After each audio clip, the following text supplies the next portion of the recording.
Second টপিকটা হচ্ছে পর্যায় সারণীতে মৌলের অবস্থান। অবস্থান বলতে বেসিক্যালি পর্যায় সারণীতে একটা মৌল কোন গ্রুপে আছে এবং কোন পর্যায়ে আছে সেটা নির্ণয় করা হয়। তো এইখানে একটা ইম্পর্টেন্ট কথা হচ্ছে আমরা এই সম্পূর্ণ কাজটা করি হচ্ছে যে মৌলের যে ইলেকট্রন বিন্যাস আছে তার উপর বেস করে, যে ইলেকট্রন বিন্যাসটা আমরা তৃতীয় অধ্যায়ে শিখে আসি রসায়ন বইয়ে, সেই ইলেকট্রন বিন্যাসটা। তো যেহেতু ইলেকট্রন বিন্যাসের উপর বেস করে একটা মৌল কোন অবস্থানে আছে সেটা বের করা হয় এবং এইভাবে 118টা মৌলের অবস্থান বের করে পর্যায় সারণীটাকে দাঁড় করানো হয়।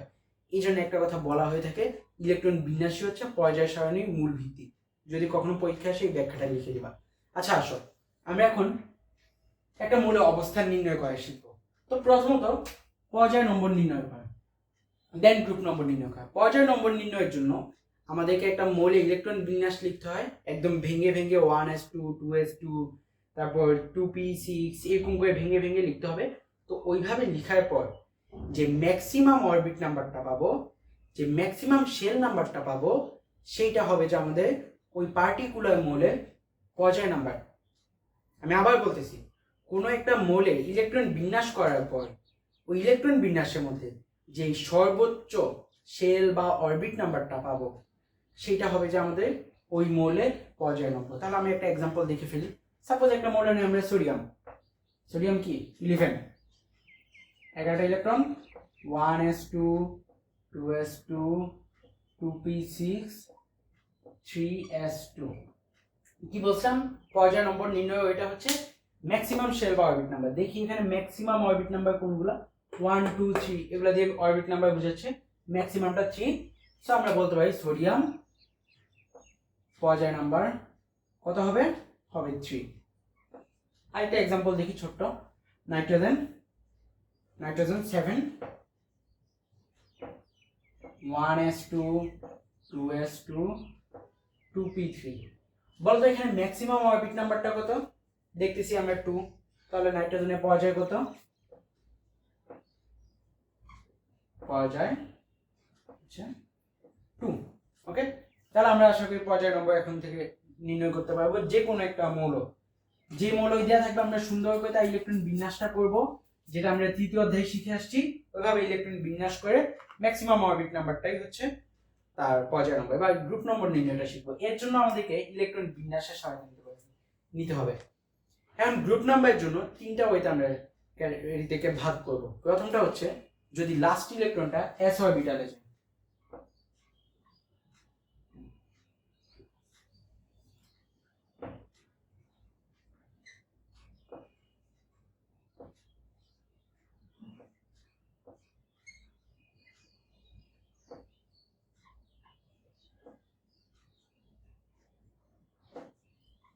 বাই দ্য ওয়ে আমি যে ক্লাসটা করাচ্ছি ক্লাসের মধ্যে আমি মোটামুটি লিখে দিব, মোটামুটি নোট করে দিব, বাট আমার একটা সাজেশন থাকবে, অবশ্যই মূল বইটা পড়বা।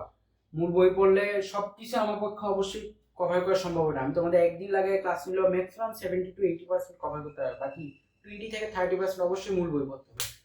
তো আমি এখানে লিখে দিচ্ছি, বইয়ের মধ্যে আরো সুন্দর করে লেখা আছে, এখান থেকে বুঝবা, বইয়ের মধ্যে ভালো মতো পড়বা।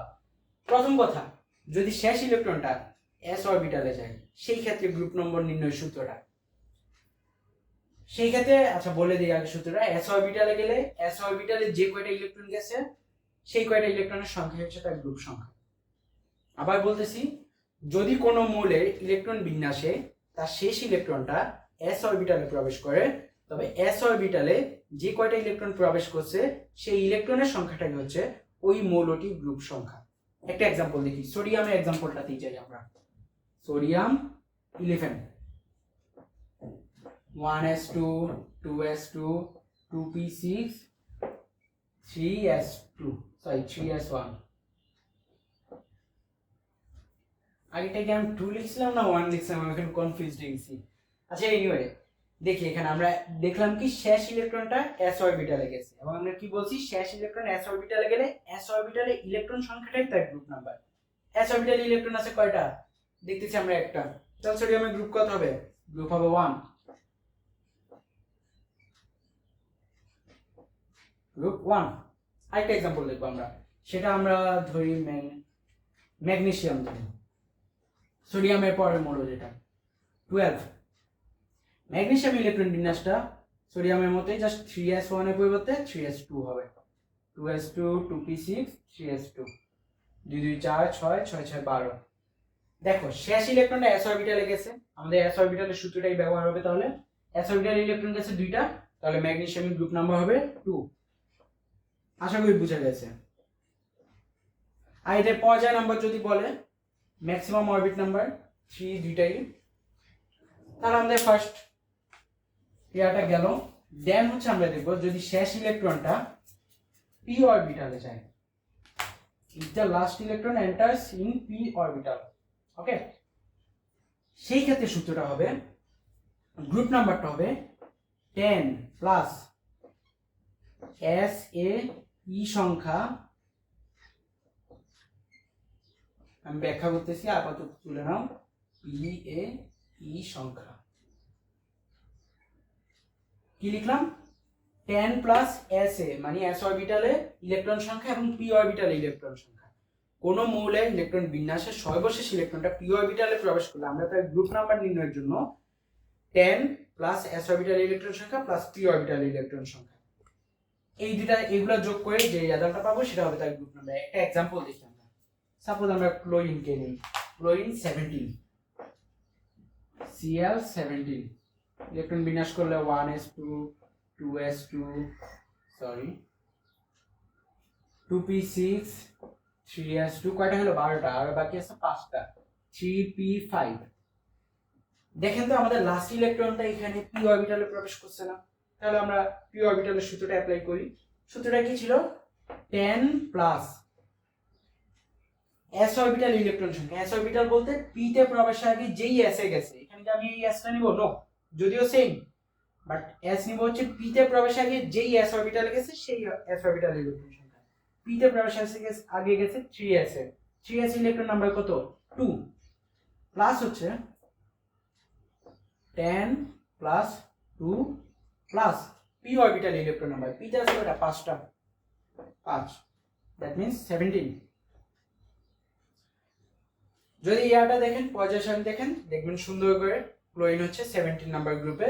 এবং বলেন তো পর্যায়টা কত হবে, ম্যাক্সিমাম অরবিট নাম্বারটা এখানে 3, তৃতীয় পর্যায় 17 নং গ্রুপ। আশা করি আমরা বুঝছি। আরেকটা एग्जांपल দেখে ফেলি, তাহলে আইডিয়াটা ক্লিয়ার হবে আমাদের। ক্লোরিন দেখলাম, এবার হচ্ছে আমরা নাইট্রোজেনেরটাই দেখি অথবা অক্সিজেন। আচ্ছা অক্সিজেনটাই দেখি। অক্সিজেন 8টা, কার্বন সংখ্যা 8, 1s2 2s2 4 2p4 8।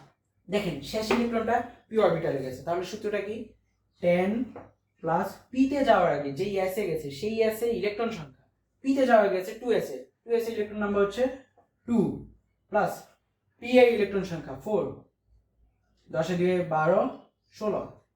পর্যায় সারণী দেখবেন অক্সিজেন হচ্ছে 16 নাম্বার গ্রুপে।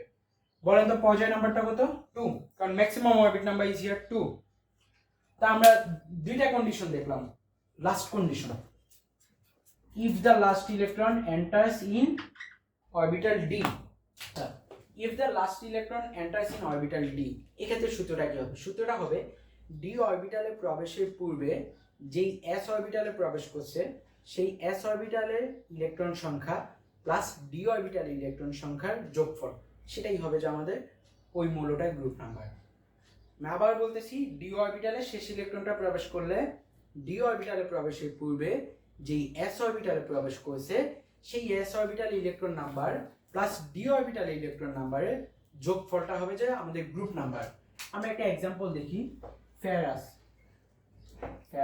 26, ফেরাস 26 এর জন্য ইলেকট্রন বিন্যাস করি 1s2 2s2 2p6 3s2 3p6 দেন 4s2, কেন আমরা জানি আশা করি, দেন 3d6। দেখেন শেষ ইলেকট্রনটা কোথায় গেছে, d অরবিটালে, তাহলে সূত্রটা কি হবে, d তে যাওয়ার আগে যেই s অরবিটালে গেছে সেই s orbital electron number plus d orbital electron number.